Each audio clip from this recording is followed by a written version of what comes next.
ladies and gentlemen, let's get into the schedule for Miami. Week 1, they're going to be starting off against the Jags. And I do think week 1, this is going to be huge because you have, obviously, Trevor Lawrence coming off with an injury. He's got basically a couple different assets on his team now that are new that could be beneficial. Miami really didn't have to make too many changes. I mean, they do have, their core offense. They did make some changes as far as defense goes because I think they needed to. But for the most part, I do think the advantage would most likely go to Miami in this game. Now, that's not to say that the Jags aren't going to put up a fight because they will. The problem is Trevor Lawrence. He is hit or miss. He's either really on or he's off. There's almost no in between. So to be honest, you got Jags obviously going to Miami. This could be, the start of a strong season for Miami. And this could be a statement game as well, without a doubt. So I could definitely see Miami taking this one by a touchdown, so I'll rock with them there. Week 2, they'll be going against Bills Mafia, going against the Bills. This is going to be a Thursday night game on Amazon Prime. The Bills obviously having, their own issues defensively last year and, chemistry issues with Stephon Diggs and all that kind of stuff. We know that Gabriel Davis is gone. We know that Diggs is gone, and they've now got Keon Coleman. They got Bishop, Claypool now, a lot of different individuals who could potentially perform for these Bills. So that may be a little challenging for, the Miami defense, which the Bills have had Miami's number for the most part. But coming into this, I mean, the real question is whether or not Josh Allen is going to have the chemistry with these receivers coming into this next season. And also whether or not this defense is going to be up to par with the new defensive coordinator and whether or not he's going to actually be able to game plan better than what Sean McDermott would coming into this next season. So unfortunately, I do think that is kind of going to go against them because right now, Miami has the chemistry. Right now, Miami understands their team and they know exactly who they are. And going against a divisional rival, you want to have everything clicking. You don't want these kind of issues and these kind of problems, especially so early in the season, which we know the Bills have trouble with AFC East rivals in the beginning of the season. We've seen it last year. We've seen it years and years before. But to me, though, it's a 50-50 for me because we see the best of the best come out in these games as far as the heart between both sides, whether it's the Patriots, whether it's the Jets, whether it's the Bills or the Dolphins. We always see this happen in these divisional games. So I'm going to go 50-50 here, but I will give the edge to Miami just because they have their chemistry already. They're already set as a team. You know what you're going to get. And unfortunately, with the Bills, you don't right now. After that, they'll get into Seattle. So they'll head out to Seattle.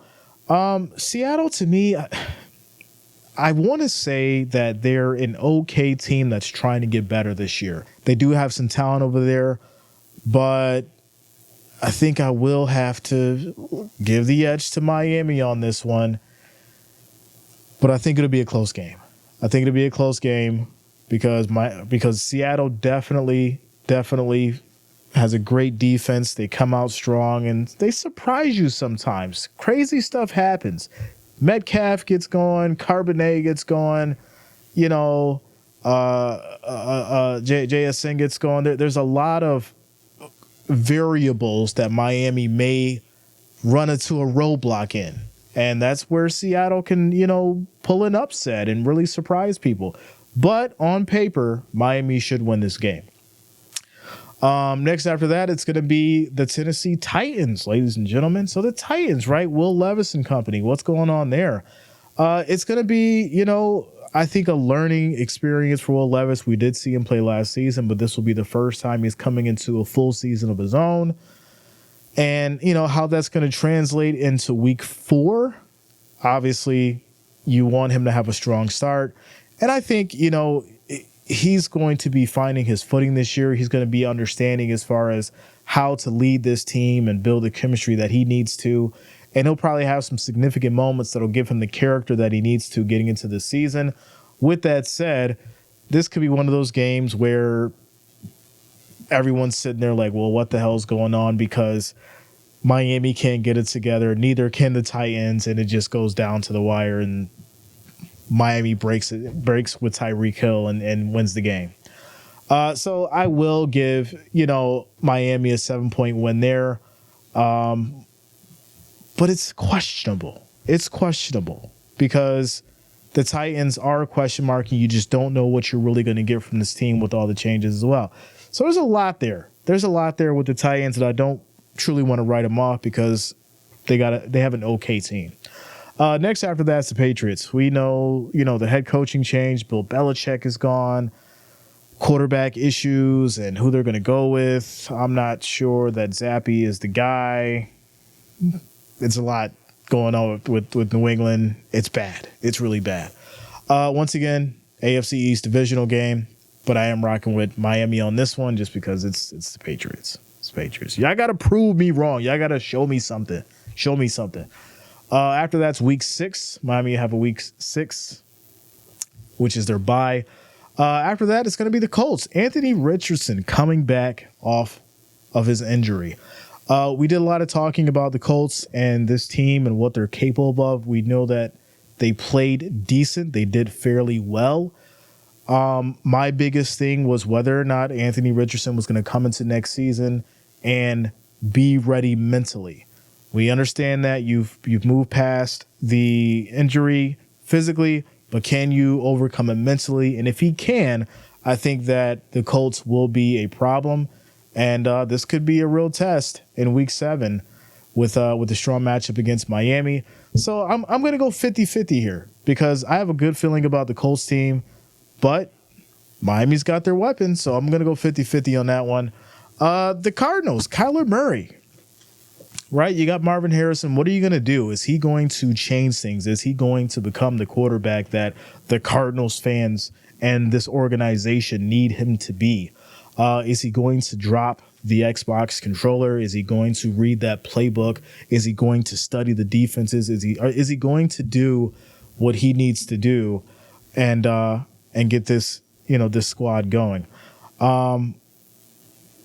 So yeah, with this one, I do think with the surprises and Kyler Murray and what he may bring to the table, this could be, a dogfight between these Cardinals and the Dolphins. So I'm going to give the edge to the Cardinals. I think Kyler Murray is going to change things around this season. And, I'm not going to write him off. I could be completely wrong, and we're looking at things a little different come week 3, week 4. But I think next year he's going to change some things around. And if he doesn't, well, hey, he'll probably be a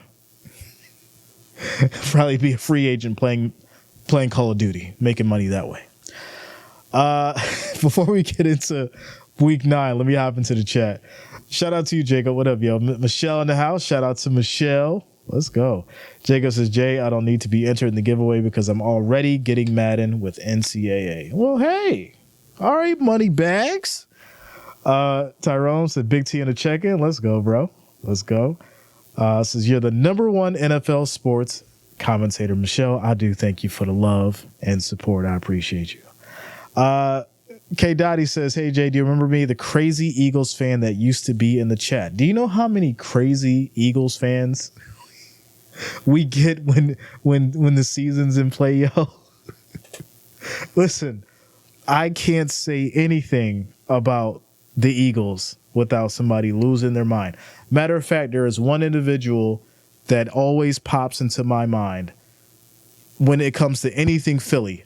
It could be the Phillies. It could be the 76ers. It could be the Eagles. If I say anything and one of those teams lose, I have to hear about it for the whole week. So I know how you Phillies fans, or you Philly fans operate. So shout out to you, bro. Shout out to Purple in the building, Rich Gang in the house, the family in the house. Let's go. All right. Getting into week 9, this is going to be the rematch. Now, obviously, over the years, we've seen that these kind of situations in divisional games, they'll go back and forth or they'll swap. But for the most part, like I said, once again, Has the Bills built up enough chemistry? Is the defense clicking? Is everything working in Sean McDermott's favor going into week 9? And that's going to be, the big question, the big test, because I think there's a lot riding on Josh Allen. I think mentally he understands where he is in his career. I think he understands what he needs to do coming into this season. I think he understands what he needs to do for his own legacy. And, we understand that being in your 7th year, you still are in that window to get a Super Bowl. If you're going to be that legendary superstar quarterback, you want to at least show up. You've got to at least show up and get to the chip and play ball. But with that said, week 9, I mean, it could be a swap. It could be a toss-up. The Bills could take the first one. Miami can come back and get them in the second one. Or it could flip. Miami gets them in the first one. Bills get them in the second one. So I'm just split there. Week 10 against the Rams. What is Matt Stafford going to do moving forward into this season? Right? Is he coming down in his career, or is he still playing at that superstar Matt Stafford level? I think he's coming down. And I'm not saying too much because he's still got some heart. He's still got some fight in him. But I do think that this Rams team has changed its whole dynamic from what we used to know them to be. And they don't have that power. With that said, this could be a really, really good game on a Monday night. It's November 11th on ESPN, Monday Night Football. These kind of games always have the feel of something that could be crazy, but then we're all sitting there like, damn, the game's ended and Miami won 7-3. So I will go Miami there, but I think it's going to be a good defensive battle. After that, it's going to be the Raiders, right? Raiders making some good changes. New coach, new quarterback, different kind of team, right? You've got Adams a little bit happy, more happy there, being the changes that they've made, and he's feeling the team morale and the spirit of the Raiders is a little bit better. And I think that goes a long way coming into next season, because you're going to need that for this group, because they should have a good season, considering the talent that they have, considering what they're able to bring to the table and what they were able to do last year towards the end of the season. I think the Raiders could be in the conversation to do some damage. But once again, how are you going to handle Tua if he's on point and he's got everything going for him with Waddle and Hill and the distractions that everything creates and all the opportunities for Miami's offense? Defensively, I think Raiders could put up a fight, but offensively, I think they get smoked. That's just the reality of it. And then, of course, New England again for your divisional rival. I think they'll get smacked. After that, it's going to be Green Bay, Jordan Love. We haven't got into Jordan Love contract yet. I want to get into that, but not tonight. We'll get into that another day. I'm just going to start it off by saying way too much money. I'm not saying that the guy shouldn't have got paid. I'm just saying he got paid way too much money. With that said, Green Bay, Miami, the expectations for Jordan Love are really high, considering what just happened. Obviously, you made it to the postseason. So coming into now, your expectations are at an all-time high. The Green Bay fans are expecting you to not only replicate that, but push it even further. And if you don't make it, then it's going to be a problem. But to be honest, with everything that happened last year, I'm not going to say it's a fluke, but I think Jordan Love is kind of in the same situation that Brock Purdy was in 2 years ago. All right, you showed up to the postseason. You did some good things to get there. Can you replicate it, and can you do it again? And that's going to be the question mark coming into next season. It really is. And I'm not going to sit here and compare Jordan Love to Brock Purdy because it's two different quarterbacks. But I do think Green Bay was very hungry last year. I do think that they're still going to be hungry this year. But you now have a lot more tape on Love in significant scenarios that coaches are definitely going to zone into when it comes to Green Bay. I think that's the truth of it. With that said, Week 13, Miami or Green Bay. I'm torn because if they can get the run game going, if they can get Reed going, if these guys can really get the defense working as well, Green Bay could shake some things up, especially being at home. So I'm gonna go against my first thought, and I'm gonna go with Green Bay in this one. I think they may take it, but we're really, I think, just hoping that Jordan Love is going to keep consistent and play his game moving forward. Next after that is going to be the Jets. Aaron Rodgers, another question mark, right? How is he going to perform coming back off of one of the most significant injuries that anybody could, and especially at his age? I don't think he's going to have that same kind of step. I don't think he's going to still be able to play at his same superstar level, elite level. If he does, chef's kiss.